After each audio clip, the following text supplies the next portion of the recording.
Good evening. Thank you for having me again at the March PTO meeting. Got some exciting monthly news to present from your Christopher Alfred Salerno Elementary School Library. The basic breakdown of this is we're going to talk about access. We'll talk about the upcoming library program World Day that I'm really excited about. Some of the data proving our tutoring services really taking off. The Shelfie Society, that's another new service we're offering this year that's just been great to get started. The monthly usage statistics and a quick budget update at the end. Access is when is the Cases Library open and what is available when the library is not open. Actual physical access to the library is open from 7 a.m. to 4:30 p.m. Monday through Friday. Checkout is available from 7 to 8:30 and 3:15 to 4:30, as well as during the teacher scheduled library time and throughout the school day. Make time to check those books out to kids and to have the library access available 7 a.m. to 4:30 p.m.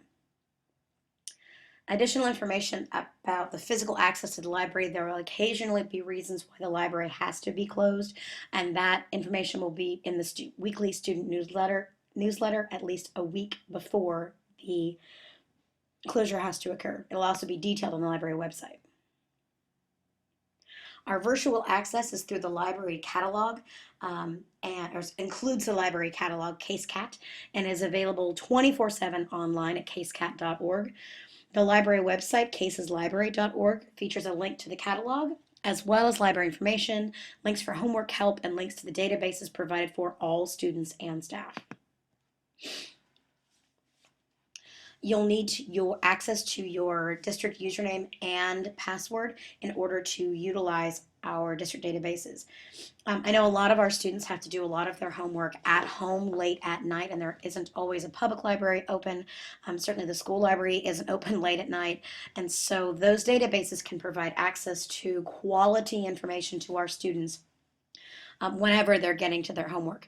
This also offers a chance for students to do work on the weekends and to learn about things on the weekends that the school library can't do.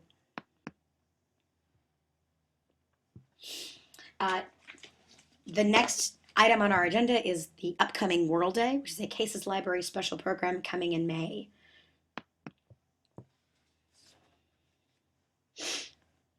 World Day is going to take place all over Salerno Elementary School, in the library, in the gym, in the cafeteria, in the classrooms.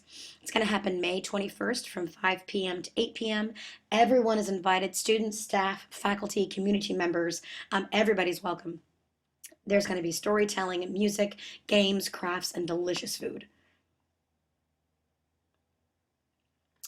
In the library, there will be storytelling. We've got stories to be told in English and in Spanish. I'm also pulling out a collection of multimedia materials in fiction and nonfiction that will be on display for checkout. There'll also be some information about the library's database resources to help kind of remind parents who are here and who are not here about that access. There's also going to be some information about the UN's Do One Thing for Diversity campaign, which will be in all languages of the United Nations: English, French, Spanish, Russian, Arabic, and Chinese. Some of the community partnerships that are happening in line with this include 2 community dance studios who have students who attend their programs, and will have children performing in the school gymnasium. There'll also be some samples of Spanish, Irish, and traditional Indian dances in there as well.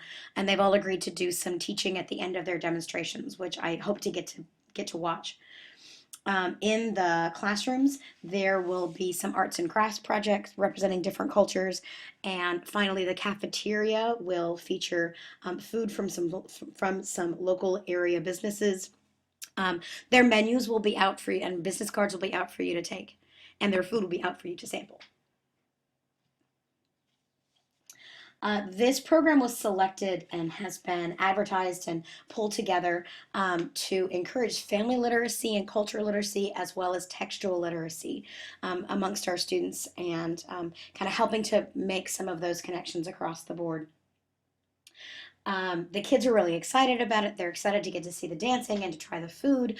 The storyteller that's coming has visited our school as a visiting author before. She happens to live in the area, and the kids have gotten to see her and know her, and the stories she tells are always amazing.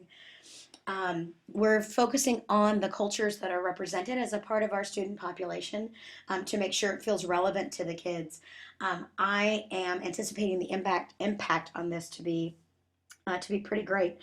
We're going to kind of keep track of a number of head counts of folks who come in.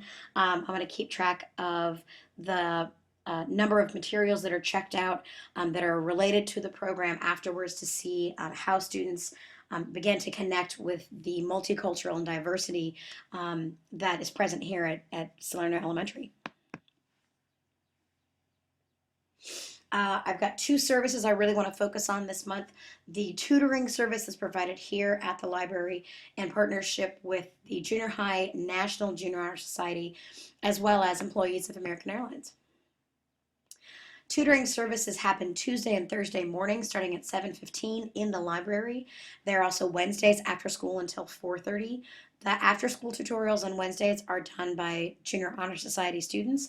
The Tuesday and Thursday mornings are done by American Airlines employees. There's a late bus for those Wednesday after school tutorials so that students who stay after for tutoring services aren't forced to walk home. And that bus is very generously paid for by American Airlines. The excellent news is that our tutoring service is becoming very popular. It's becoming popular with American Airlines employees and Junior Honor Society students. We're drawing more and more in. Our students here at the elementary school are taking more and more advantage of it, and it's becoming popular with teachers to recommend as well. We've been focusing on the upper grade levels, but now that STAR testing is kind of taken off, we're excited to get to open it up to the younger grade levels as well. Here's some of the usage statistics and the data that's come up with this. We had 98 volunteers here in the library in March between the Honor Society and American Airlines. We had 107 students show up. Luckily, a few more students than volunteers, but luckily we had some students who were in the same class, in the same grade, that kind of thing, that could kind of be tutored together and walked through material together. It was a great problem to have, to be honest. And then the number of teachers recommending has gone steadily up as the teachers have kind of realized what they've got access to right here in the library. We're getting more and more of them who are sending us kids until all 15 teachers in the upper 3 grade levels had kids coming to tutoring. We could keep track of this through head count, and then the students put a tick mark on a sheet when they come in as to what teacher recommended them. This tutoring service is helping to strengthen literacy within our families, and we're partnering with a local business to kind of show them what the schools are up to. The American Airlines has been great at helping to pay for that late bus, as well as sending in volunteers. I'm working on the final evaluation of the program and having a survey for parents, the tutors, the volunteers, and teachers, and parents to fill out to see how our program does. I'm hoping that we'll get to see this in report cards, see this in test scores. Another service I'm really excited about is our Shelfie Society. This is a service provided by the library and by your students. First, I ask for student volunteers. Then they should bring home a permission slip for you to sign because as part of this, students are filmed or videoed, and it's best to not video students without a parent or guardian signing off. Then they offer the opportunity to read any new book in the library collection. I'm trying to instruct all of my students with new technologies. The next step is for them to write a review of that book, and then they are filmed reading their review. And then it's stop Aurasma time. Aurasma is an iPad app that allows you to attach a film to an image. And so once the students are filmed, we scan the image of that book cover, stick a Shelfie Society seal of approval on the inside, and any student can then pick up the iPad on their way into the library, and scan the cover of a book that's been Shelfie Society approved and see a student reading them a review of that book, a student they may recognize from somewhere in the hallway. And so then iPad access is unlocked. Data says that this program is a hit, which I'm ecstatic about. We've had 32 student volunteers. They've reviewed 57 books. The library iPad usage is increased by 41%. There's a waiting list for new titles to get to come out, which we've never had before, unless they're really, really popular titles that we've been slow to get our hands on. And the students have taken over. I walked them through bits and pieces of this, and they've kind of figured out the rest. That all I do is manage the permission slips and make sure the kids that are being filmed have permission to be filmed. And I read the reviews before they're filmed for content. But the kids have done great with this.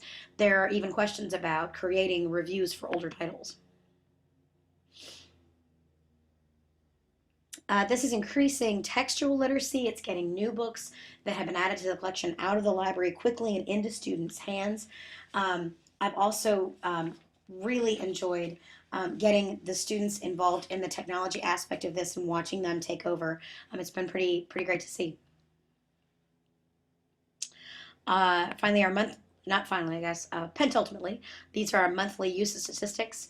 A little over 3,000 titles checked out. I got to do a couple major collaborative projects and 5 minor collaborative projects with teachers incorporating information technology skills as well as core content, or with core content. 209 students came to visit the library outside of their regular class checkout time. The number's a little higher than usual. With STAR testing, students were encouraged to get to the library at some point to make sure they had books checked out before testing. The titles checked out is also a little high because we let the older kids check out 3 books on their STAR testing days. That flexible schedule that was approved this year has been really great, and has helped me get every class in the library once a week for a lesson and a checkout time, as well as provide times for long-term projects. And finally, a budget update. You see the budget, the yearly budget for the library, how the Kroger Community Rewards are working out, and several grants we've discussed before. Basically started the month with a little more than $3,000. I found a great audiobook and added that to our collection. We've got 35 books and 28 ebooks that are new this month, and my personal goal to get, and our library alignment goal to get our collection younger. I also finished off the last librarians project in making sure that everything they had on VHS was replaced with DVDs. One of those DVDs wasn't an exact replacement. It was updated content, updated material that I think is going to be more relevant. We ended up spending a little over $1,000, and I've got a little over $2,000 left to get me through the last 2 months of the school year. Thank you for your time this evening. It was a great month for the library here at Christopher Alfred Salerno Elementary School. I can't wait to see what April and May bring, especially with that World Day program. Please mark it in your calendars. I can't wait to see everyone there.